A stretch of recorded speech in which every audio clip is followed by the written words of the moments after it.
Bonjour à toutes et à tous et bienvenue dans Calcul Mentalo, la série dédiée aux techniques de calcul mental.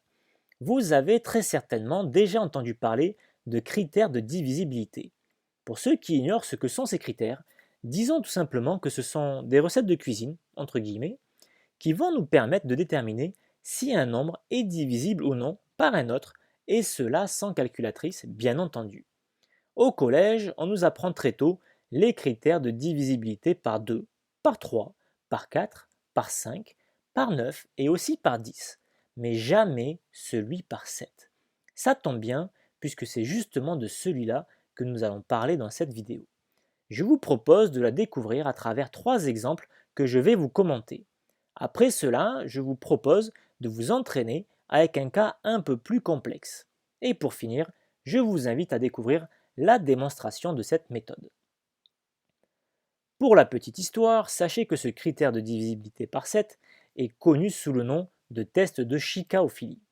Shika-O'Philly, c'est le nom de ce jeune Anglais d'origine nigériane qui a mis le doigt sur cette méthode alors qu'il était âgé de seulement 12 ans. Vous le retrouvez d'ailleurs ici à l'écran.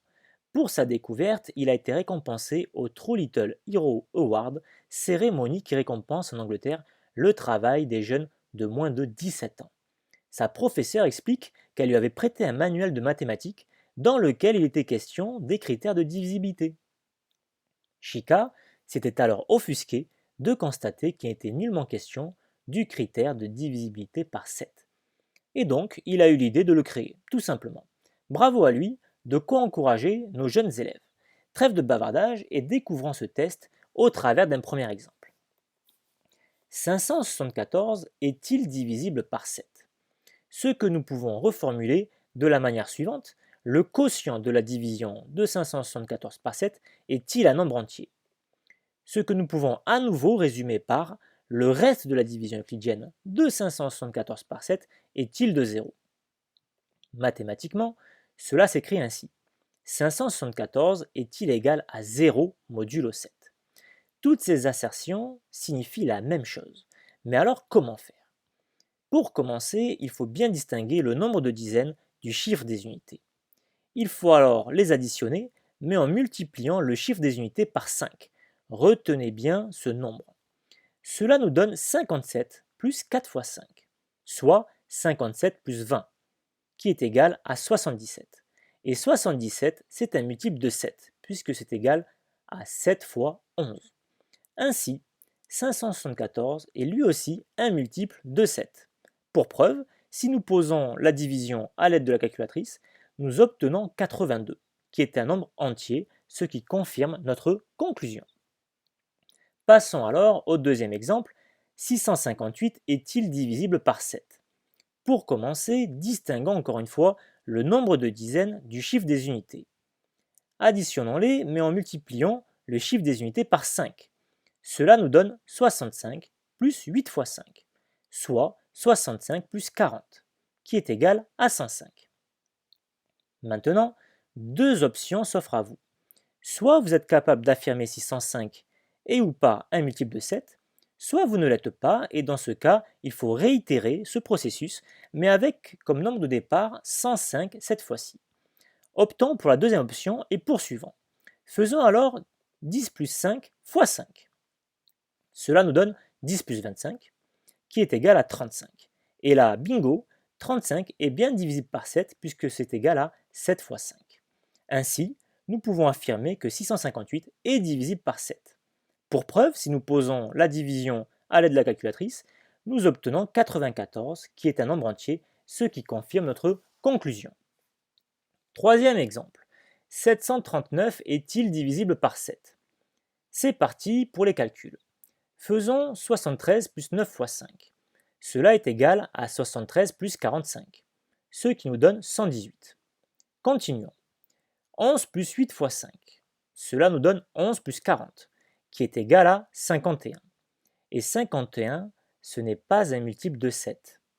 Donc, nous pouvons affirmer que 739 n'est pas divisible par 7.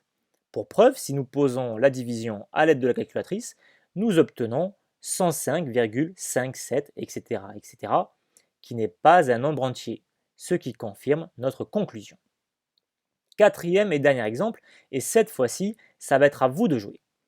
8792 est-il divisible par 7? Vous allez avoir 5 secondes pour faire pause et réfléchir à cette question. Une fois que vous aurez terminé, refaites lecture afin de voir la réponse. C'est parti, à vous de jouer.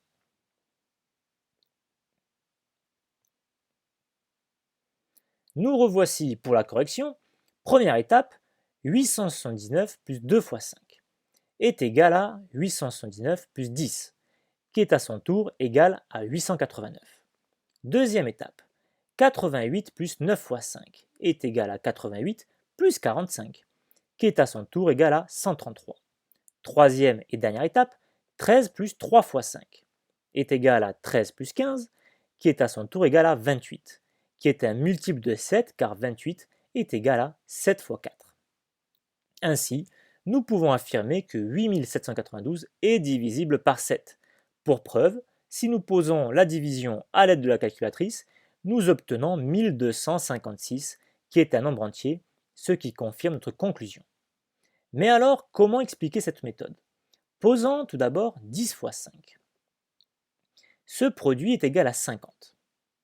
50 n'est pas divisible par 7, mais en revanche, il est égal à 7 fois 7 plus 1. 7 fois 7 est égal à 49, et donc 49 plus 1, cela nous donne bien 50. Cela signifie que le reste de la division euclidienne de 50 par 7 vaut 1. Autrement dit, l'inverse de 10 modulo 7, c'est 5. Le fameux 5, rappelez-vous. Toute la démonstration va porter sur ce résultat précisément.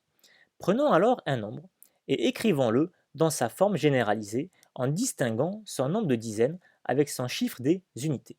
Appelons D le nombre de dizaines et U le chiffre des unités. Ainsi, nous pouvons le réécrire sous la forme D fois 10 plus U. Prenons alors cette dernière expression et multiplions-la par 5 et raisonnons modulo 7. À l'aide de la distributivité, nous obtenons 10 fois 5 fois D plus U fois 5. Sauf que 10 fois 5 est égal à 1 modulo 7. C'est le résultat que nous avions déterminé précédemment.